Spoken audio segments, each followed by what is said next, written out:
National party کے رہنما میر حاصل بزنجو پھیپھڑوں کے سرطان کے باعث سے انتقال کر گئے۔ میر حاصل بزنجو گزشتہ چند ماہ سے پھیپھڑوں کے کینسر میں مبتلا تھے۔ انہیں طبیعت بگڑنے پر آج صبح آغا خان اسپتال منتقل کیا گیا تھا، جہاں وہ انتقال کر گئے۔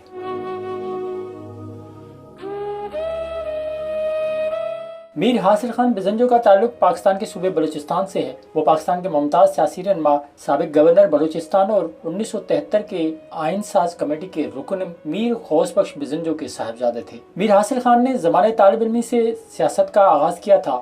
وہ کراچی یونیورسٹی میں زیر تعلیم رہے اور جنرل ضیاء الحق کے دور حکومت میں ایک بار گروہ کے حملے میں زخمی بھی ہو گئے تھے۔ بلوچستان کے ضلع خضدار میں پیدا ہونے والے میر حاصل بزنجو 1991 میں ضمنی الیکشن میں خضدار سے ہی قومی اسمبلی کے حلقے 205 سے آزاد حیثیت سے کامیاب ہوئے تھے۔ وہ 1997 میں NA 205 سے رکن اسمبلی منتخب ہوئے اور 1998 میں بلوچستان نیشنل پارٹی کو چھوڑ کر منحرف اراکین کے گروپ بلوچستان ڈیموکریٹک پارٹی میں شامل ہو گئے۔ حاصل بزنجو نے 2003 میں نئی سیاسی جماعت نیشنل پارٹی میں شمولیت اختیار کی۔ جمہوریت کے لیے اکثر آواز اٹھانے والے حاصل بزنجو نے 2008 کے عام انتخابات کا بائیکاٹ کیا تھا، لیکن 2009 میں سینٹ کے انتخابات میں نیشنل پارٹی کے ٹکٹ پر منتخب ہوئے۔ حاصل بزنجو وفاق میں مسلم لیگ نواز کے حامی اور مضبوط اتحادی رہے ہیں۔ 2013 کے انتخابات میں ان کی جماعت نے مسلم لیگ نواز کے ساتھ اتحاد کیا، جبکہ 2014 میں نیشنل پارٹی کے صدر منتخب ہونے کے بعد حاصل بزنجو کو 2015 میں بندرگاہ اور شپنگ کی